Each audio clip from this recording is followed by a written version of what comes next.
Ndugu zangu Waislamu, namalizia khutba hii kwa jambo jingine la haramu ambalo wengi wanalifanya, jambo la kamari za simu, kama wanavyoziita sport pesa.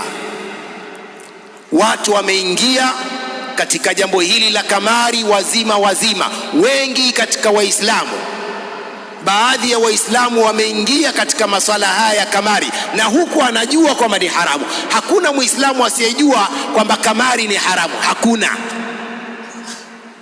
Hakuna Muislamu asiyejua uharamu wa kamari, kwamba ni fil kitabi was sunna wal ijma'.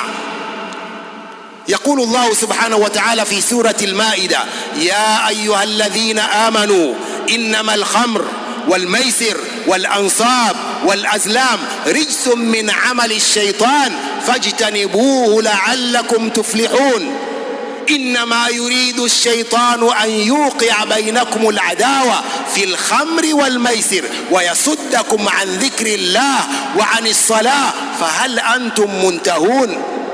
Jambo la kamari ni jambo la kijahilia.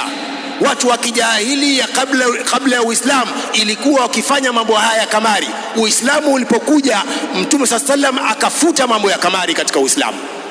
Leo baadhi ya Waislamu wanaingia katika mambo ya kamari basi tu kwa kutaka dunia. Unajua kwamba jambo hili ni haramu, unapata madhambi, halafu unalifanya kwa inadi. Unamfanyia nani inadi? Ndugu zangu Waislamu, na hasa vijana wale wanaoangalia mipira ndio wameingia sana katika masuala ya kamari hizi za sport pesa. Kwa ndugu zangu Waislamu, wacheni mambo ya kamari, sio yetu. Mambo ya kamari sio ya Uislamu, sio ya Waislamu, ni mambo ya kijahilia na ni madhambi makubwa. Allah tayari ameyakataza madhambi hayo. يسألونك عن الخمر والميسر قل فيهما إثم كبير ومنافع للناس وإثمهما أكبر من نفعهما. madhambi yao ni makubwa zaidi kuliko manufaa hayo mnayoyapata. Eti unalipa renti kwa pesa za kamari, unaishi kwa haramu, unakula kwa pesa za kamari, unakula haramu. Na haramu ina maisir, kamari ina madhara mengi.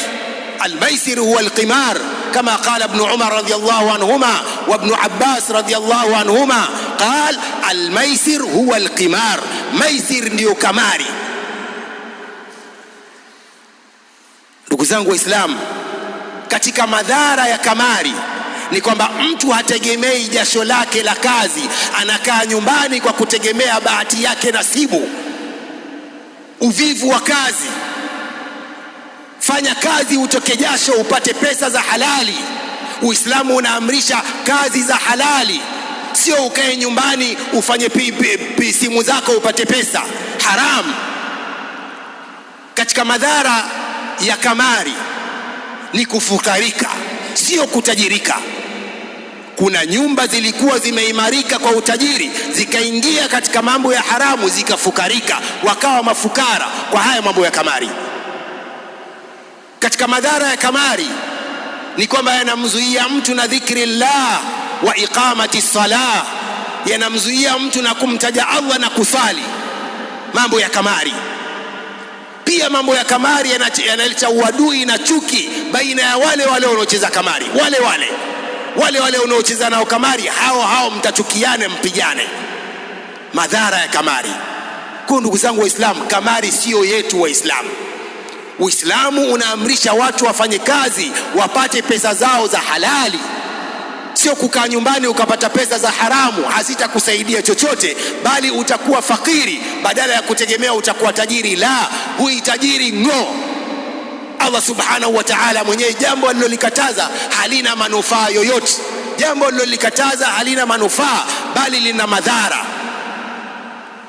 Vijana wameshindwa kufanya kazi, wavivu wa kazi, wanakaa nyumbani na kupata pesa za haramu kwa uvivu tu. Fanyeni kazi. Uislamu unaamrisha kazi. Uislamu si dini ya uvivu. Uislamu ni dini ya kazi, lakini kazi iwe ya halali, sio kazi ya haramu. فنسأل المولى سبحانه وتعالى بأسمائه الحسنى وصفاته العلى أن يجعلنا من الذين يستمعون القول فاتبعون أحسنه. اللهم آت نفوسنا تقواها وزكها أنت خير من زكاها أنت وليها ومولاها برحمتك يا أرحم الراحمين. اللهم حبب إلينا الإيمان وزينه في قلوبنا وكره إلينا الكفر والفسوق والعصيان واجعلنا اللهم من الراشدين برحمتك يا أرحم الراحمين. وصل اللهم وسلم على نبينا محمد وعلى آله وصحبه أجمعين. سبحانك اللهم بحمدك أشهد أن لا إله إلا أنت أستغفرك.